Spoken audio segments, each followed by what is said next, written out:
Welcome, friend. Let's talk about something that feels incredibly normal in everyday life, but quietly drains spiritual courage: living under other people's expectations. Not just listening to advice, not just honoring wise counsel, but letting people's approval become the steering wheel of your life. Here's the big idea for today. When your identity is built on keeping everyone happy, it becomes harder to hear God clearly, and even harder to obey Him boldly. And if we're honest, a lot of us aren't refusing God. We're just trapped in the fear of disappointing somebody else. Think about how early this starts. As kids, we learn what gets applause, what gets criticized, what gets ignored. We learn which version of ourselves feels safe in the room. Then we grow up and carry that into friendships, careers, dating, marriage, ministry, and even church culture. Before long, we're not asking, "Lord, what do you want?" as much as we're asking, "What will people think?" And that question sounds harmless until it becomes your default. Because the mission of God's kingdom often requires things that don't fit neatly into people's plans for you. God will sometimes call you into a season that looks confusing to others. He might lead you into serving in a way that seems too small, or too risky, or too different from what people expected you to become. Let's name a few common expectations that can become cages. The first is the expectation to always be impressive.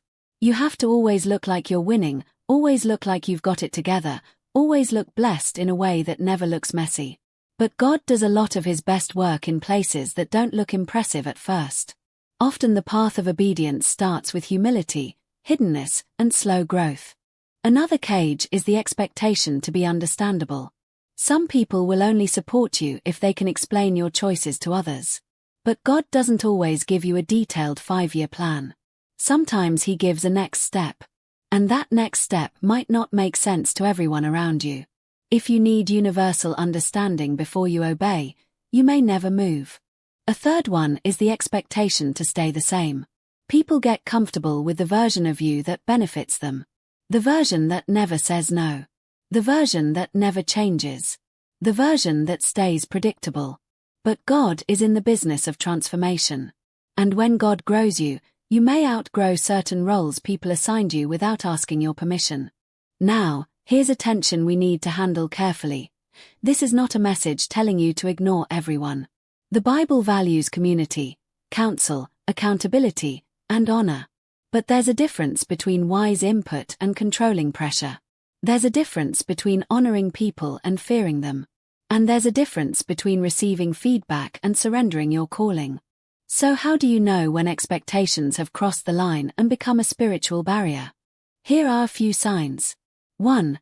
You feel more anxious about people's reactions than you feel excited about pleasing God.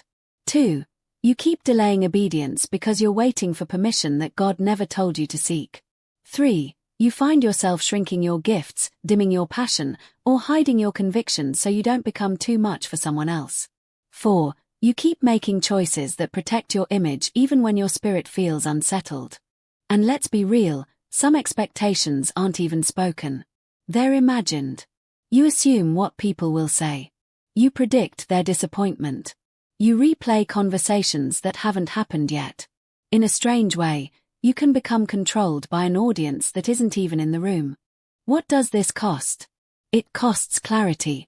Because when you're constantly scanning for approval, it becomes hard to discern God's voice from the noise of everyone else's opinions. It costs courage. Because even if you do hear God, you may not obey Him if obedience could create conflict. And it costs impact. Because the kingdom assignment on your life cannot be fulfilled while you're living as a permanent people pleaser. Let's talk about calling for a minute. God's call is not just about a job title or a platform. It's about obedience. It's about representing Jesus where you are, using what He's given you, following where He leads. And sometimes your calling will require redefining success. People might define success as comfort, money, popularity, or constant upward movement.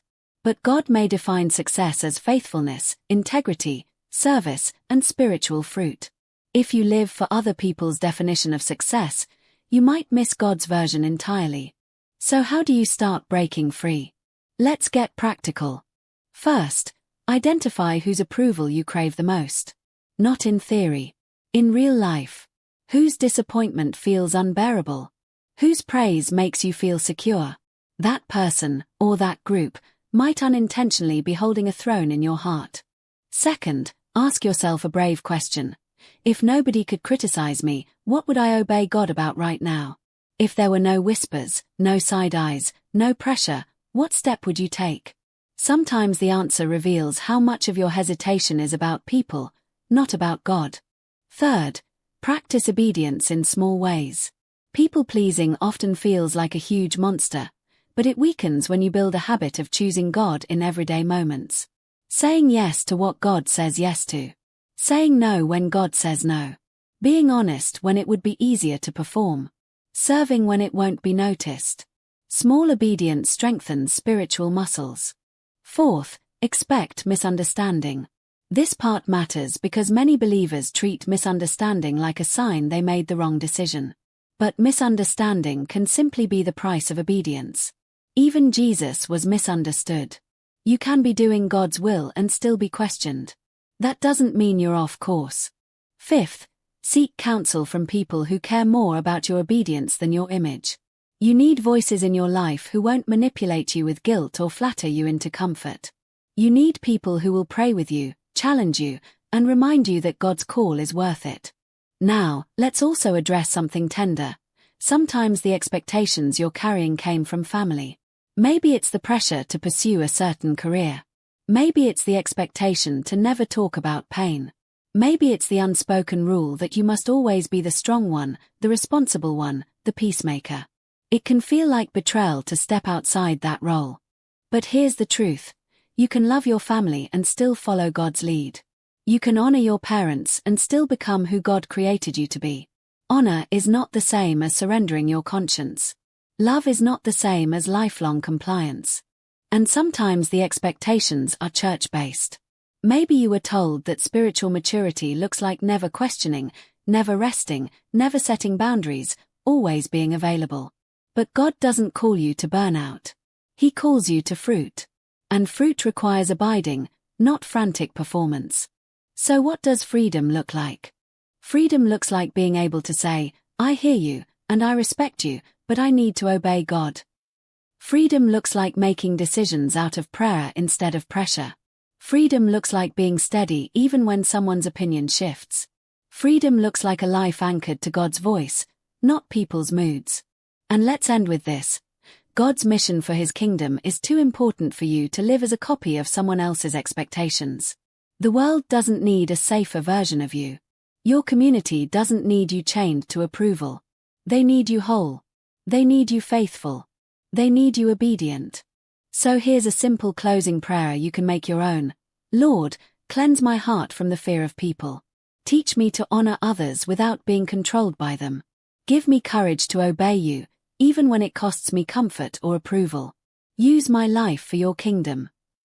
If today's message hit home, take a minute after this episode and sit quietly. Ask God what expectation you've been carrying that He never gave you. And then ask Him what obedience looks like this week. Thanks for spending this time with me. Until next time, keep your heart tuned to God's voice and keep moving toward the call He's placed on your life.